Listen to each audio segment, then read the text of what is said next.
सुबह का समय था। समरपुर नामक गांव में रमेश सुबह से उठकर खेत में काम करने चले जाता है। सीमा भी घर का काम करने में लग जाती है। देखते ही देखते दोपहर हो जाती है। सीमा दोपहर का खाना बनाने लगती है। सीमा रोटी बना रही होती है, तब उसे एक मधुमक्खी दिखती है। सीमा ऊपर की ओर देखती है तो उसे एक छोटा सा मधुमक्खी का छत्ता दिखाई देता है। अरे ये क्या, यहाँ पर मधुमक्खी का छत्ता कैसे आ गया? मैंने तो पहले कभी यहाँ मधुमक्खी का छत्ता नहीं देखा। लगता है कुछ दिन पहले ही मधुमक्खियों ने यहाँ अपना छत्ता बनाया है। सीमा का पति रमेश खेत से काम करके लौटता है। सीमा, मैं बहुत थक गया हूँ, थोड़ा पानी ले आओ। सुनते हो, जरा रसोई घर में आना। क्या हुआ? उधर देखो, दीवार पर मधुमक्खियों ने छत्ता बना दिया है। कुछ ही समय में ये मधुमक्खी का छत्ता बड़ा हो जाएगा। हो सकता है कि हमें कभी मधुमक्खियाँ काट ले। मधुमक्खियों के डर से मैं रसोई घर में खाना भी नहीं बना पाऊंगी। तुम्हारी बात तो सही है। मैं शाम को अपने मित्र की सहायता से इस मधुमक्खी के छत्ते को निकाल दूंगा। शाम हो जाती है और रमेश का मित्र उसके घर पर तैयारी के साथ आ जाता है और दोनों मिलकर मधुमक्खी के छत्ते को निकाल देते हैं। रमेश उस मधुमक्खी के छत्ते को सोहन के घर के बाहर फेंक देता है। अगले दिन सुबह सोहन के घर लीला बिस्तर पर लेटी हुई है। सोहन घर में झाड़ू मारता है, फिर रसोई में जाकर खिचड़ी बनाकर लाता है और अपनी बूढ़ी माँ को खिलाता है। सोहन बेटा, मेरी तबीयत दिन ब दिन खराब होती जा रही है। मैं चाहती हूँ कि तुम जल्द से जल्द शादी कर लो। माँ, मैं भी आपके लिए एक बहू लाना चाहता हूँ, पर हम इतने गरीब हैं कि मुझसे कोई भी लड़की शादी नहीं करना चाहती है। मैं मोची का काम करके थोड़े रुपए कमाता हूँ, जिससे हम सही से 2 वक्त का खाना भी नहीं खा पाते। बेटा सोहन, तुम बहुत ही मेहनती और अच्छे इंसान हो। तुम मेरी अच्छे से देखभाल करते हो। भगवान तुम्हारा भला जरूर करेंगे। बस आपका आशीर्वाद है। माँ, तुम अब आराम करो, मैं काम करने जा रहा हूँ। ठीक है बेटा, मैं आराम करती हूँ। तुम अपना ध्यान रखना। सोहन अपने काम का सामान उठाकर घर से काम करने को निकल पड़ता है। जैसे ही वो अपने घर के बाहर आता है, उसे जमीन पर एक छोटा सा मधुमक्खी का छत्ता दिखाई पड़ता है। अरे ये क्या है? मधुमक्खी के छत्ते को यहाँ किसने फेंका? सोहन मधुमक्खी के छत्ते को उठाता है और रसोई घर में खिड़की के पास रख देता है। एक सड़क के किनारे सोहन जूते साफ और ठीक करने का सामान रखता है। पूरे दिन भर में उसके पास एक ही ग्राहक आता है और उसे केवल 20 रुपए की कमाई होती है। शाम को दुखी मन से सोहन अपने घर जाने लगता है। घर पहुंचकर वो फिर से खिचड़ी बनाकर अपनी माँ को खिलाता है और खुद भूखे पेट सो जाता है। अगले दिन सुबह उठकर सोहन घर की साफ सफाई करके रसोई घर में खाना पकाने जाता है। अरे, मैंने कल खिड़की के पास मधुमक्खी का छत्ता रखा था, वो कहाँ गया? तभी एक मधुमक्खी खिड़की के बाहर से आती है और बर्तन के पीछे दीवार की तरफ जाने लगती है। अरे, एक ही दिन में ये मधुमक्खी का छत्ता इतना बड़ा कैसे हो गया? रानी मधुमक्खी अपने छत्ते से निकलकर बाहर आती है। सोहन के चक्कर काटने लगती है। ये क्या हो रहा है? ये मधुमक्खी कहीं मुझे काट ना ले। अरे भाई, मैं तो तुम्हारा धन्यवाद करने आई हूँ। कल तुम हमारे छत्ते को जमीन से उठाकर अपने घर ले आए। तुमने हमारी जान बचाई, इसलिए मैं तुम्हारी बहुत ही शुक्रगुजार हूँ। सोहन मधुमक्खी को बात करते हुए देखकर आश्चर्यचकित हो जाता है। ये तो अच्छी बात है, परंतु मधुमक्खी ने सोहन को कुछ बोलने से पहले ही कहा, तुमने हमारी मदद की है, इसलिए हम तुम्हें कुछ उपहार देना चाहते हैं। तुम वहाँ से एक घड़ा ले आओ। सोहन रसोई में पड़ा एक घड़ा लेकर आता है। रानी मधुमक्खी उस घड़े पर जाकर उसका एक चक्कर लगाती है और अचानक से वो घड़ा शहद से भर जाता है। ये शहद हमारी जादुई दुनिया का सबसे मीठा और स्वादिष्ट शहद है। इसे एक बार जो खाता है, इसका स्वाद वो कभी भूल नहीं पाता और तुम जब भी चाहो तब हमारे छत्ते से शहद ले सकते हो। सोहन घड़ा शहद से भरा देखकर बहुत ही खुश हो जाता है। धन्यवाद रानी मधुमक्खी। सोहन उस शहद से भरे घड़े को उठाता है और अपनी माँ को दिखाने के लिए ले जाता है। माँ, ये देखो, मैं शहद से भरा हुआ घड़ा लाया हूँ। अरे बेटा सोहन, तुम इतना सारा शहद कहाँ से लाए? सोहन ने अपनी माँ को सारी घटित कहानी सुनाई। हे भगवान, ये तो बहुत बड़ा चमत्कार है। देखा बेटा, मैं ना कहती थी, भगवान तुम्हारे जैसे मेहनती और अच्छे इंसान पर अपनी कृपा दृष्टि जरूर डालते हैं। हाँ माँ, तुम्हारा आशीर्वाद है और ईश्वर की कृपा है।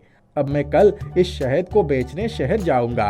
अगली सुबह सोहन तैयार होकर अपनी माँ को खाना खिलाकर शहद से भरा घड़ा लेकर शहर की ओर निकल जाता है। शाम को सोहन बहुत ही खुश होकर घर वापस आता है। अपने माँ के हाथ में कुछ रुपए रख देता है। माँ, ये देखो, आज मैंने आधा घड़ा शहद बेचकर हमेशा से ज्यादा रुपए कमाए हैं।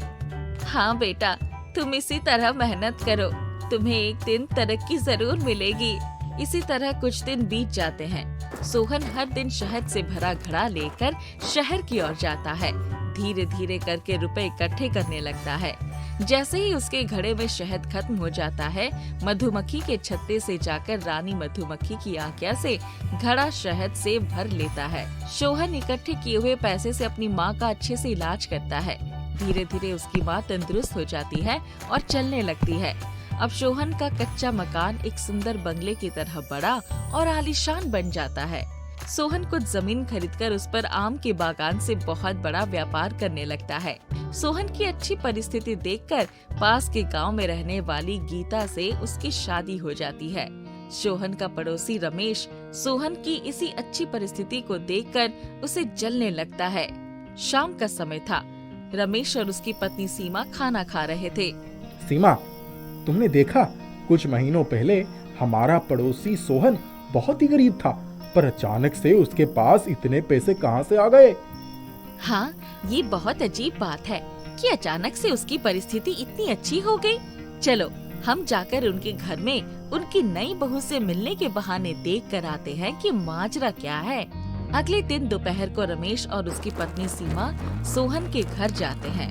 रमेश और सीमा, अंदर आओ बेटा, बहुत दिन बाद दिखाई दिए हो। अरे मौसी, तुम्हारी तबीयत तो बहुत ही अच्छी लग रही है। हम तो बस आपकी नई बहू से मिलने आए थे। ये कुछ पकवान है जो मैंने घर में बनाए थे। सुनती हो बहू, जरा ये पकवान रसोई में रखाओ।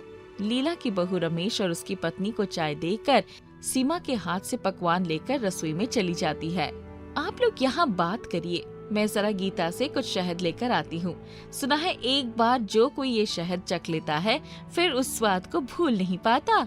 हाँ, ये तो सच्ची है। जाओ रसोई घर में गीता से शहद का घड़ा ले आओ।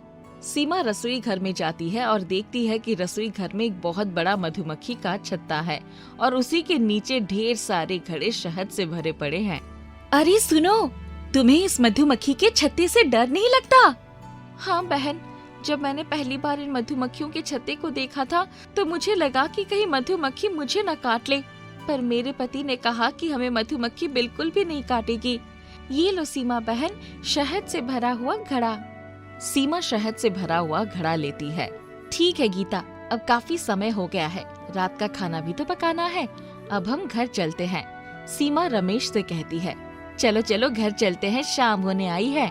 सीमा और रमेश घर चले जाते हैं। घर पहुंचकर सीमा मधुमक्खी के छत्ते के बारे में रमेश को सब कुछ बताती है। आज रात को हम उनके रसोई घर में जाकर उनके अमीर होने का रहस्य पता करते हैं। रमेश और सीमा शाम होने के बाद जब सोहन घर आ जाता है, उसके पीछे पीछे छिपकर रसोई घर के खिड़की के पास जाकर खड़े हो जाते हैं। हे मधुमक्खी रानी, कृपया ये घड़ा शहद से भर दो। तब रानी मधुमक्खी छत्ते से निकल कर आती है और जादू से खाली घड़ा शहद में भर जाता है। रमेश और सीमा छिपकर खिड़की से ये सब देख रहे थे।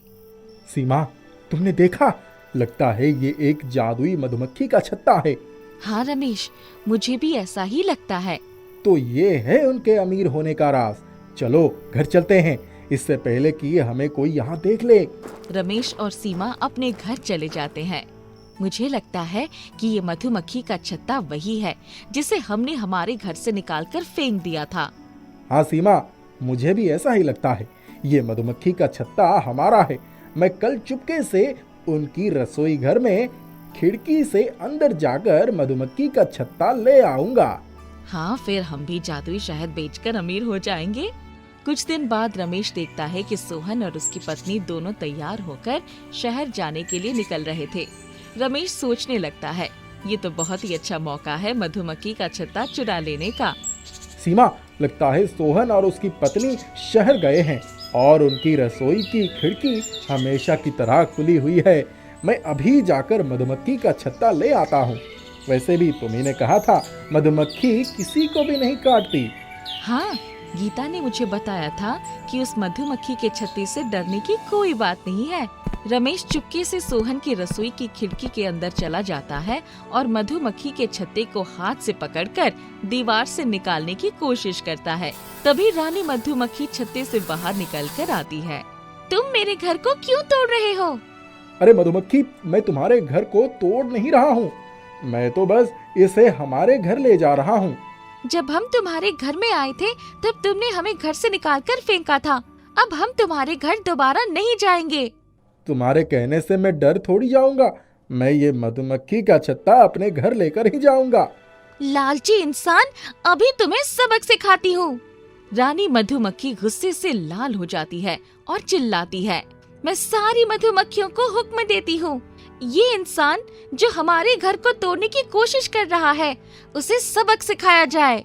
ये सुनकर मधुमक्खी के छत्ते से बहुत सारी मधुमक्खियाँ बाहर आ जाती है और मिलकर रमेश को डंक मारकर उसका बुरा हाल कर देती है।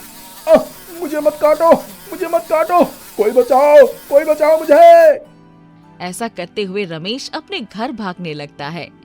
इससे हमें ये सीखने मिलता है, हमें कभी लालच और ईर्ष्या नहीं करनी चाहिए। जो हमारे पास है हमें उसी से खुश रहना चाहिए।